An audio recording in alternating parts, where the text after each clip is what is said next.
That before we get to all of that, talk a little bit about the ceasefire in the Iran war. More importantly, the issues that are important here in the state of Florida. So we bring in Paul Renner, former Speaker of the Florida House. He is a retired U.S. naval commander, happens to be a Republican candidate for governor in our state. You can follow him on X at Paul_Renner. Good morning, Commander. Thanks for the time. Good morning, Manny. Great to be with you. I know you were in our area yesterday talking about affordability, listening to Floridians' concerns. I want to get to that in a moment, but because of your former role, there's some debate right now over whether or not the Strait of Hormuz is open. You, as I mentioned, were a naval commander. Have you taken a look at what's happening there right now and what has to happen for those ships, those tankers, to feel comfortable enough to begin moving through that narrow waterway? Well, I've personally been through the Straits of Hormuz. I've seen the coast of Iran when I was in Operation Desert Storm in 91, and then, of course, had interaction or knowledge of Iran's threat when I was in Afghanistan, leading a team to stop foreign fighters from coming into the battle space and killing Americans.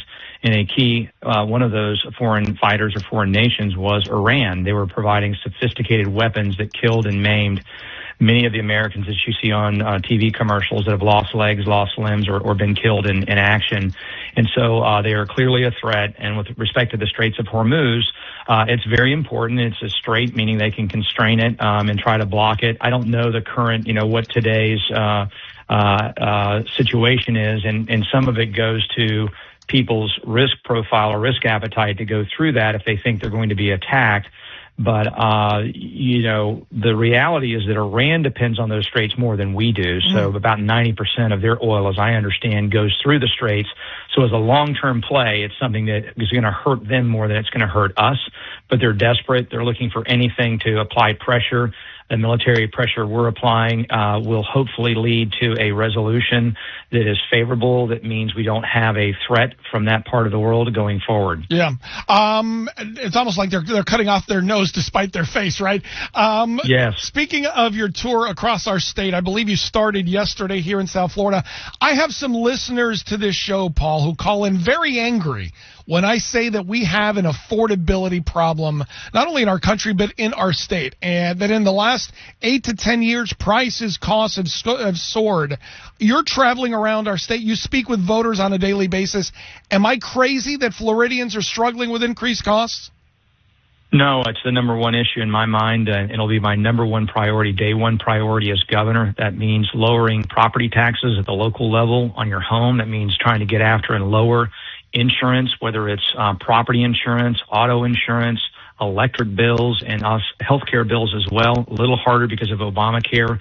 But the focus this week, we're in Tampa today, we were in Doral yesterday, is really mostly on property taxes. And so those have gone up twice as fast or more than people's incomes, and government should never grow faster than our incomes can afford. And yes, I spoke to a woman who was in her home for 30 plus years, and she may lose her home. She may have to leave the state of Florida that she lived her whole life in because she's on a fixed income. And separately, first-time home buyers that cannot go out and even find a place to rent on a normal income after they graduate from high school. This cannot be the state of play in Florida, and we're victims of our success. Make no mistake, everybody wants to be here, but that success has driven up prices across the board.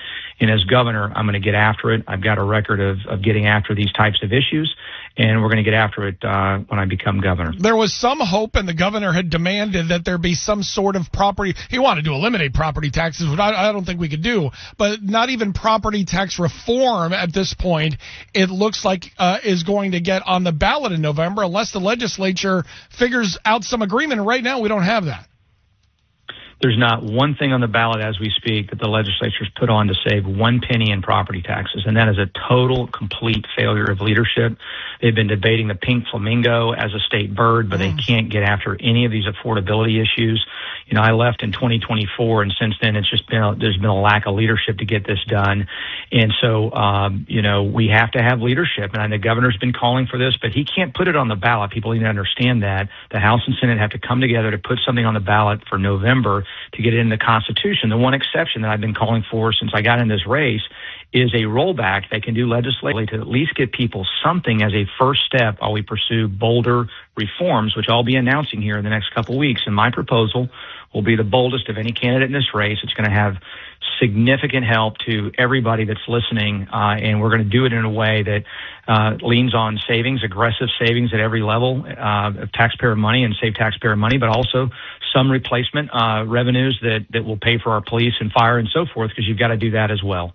Paul, last thing for you, and I piss off a lot of people when I say this when we've had you on in the past. You can make a pretty good argument that Ron DeSantis would not be Ron DeSantis if it weren't for you pushing his agenda through the legislature when you were Speaker.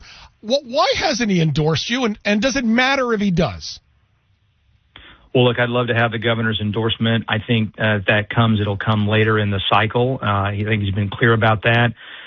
I don't think any state's had a better governor than Ron DeSantis, and he paid me a similar compliment by saying when I led the legislature that those 2 years were unmatched, the best 2 years of any Republican legislature anywhere in the country at any time, which is a nice compliment. We were a great partnership.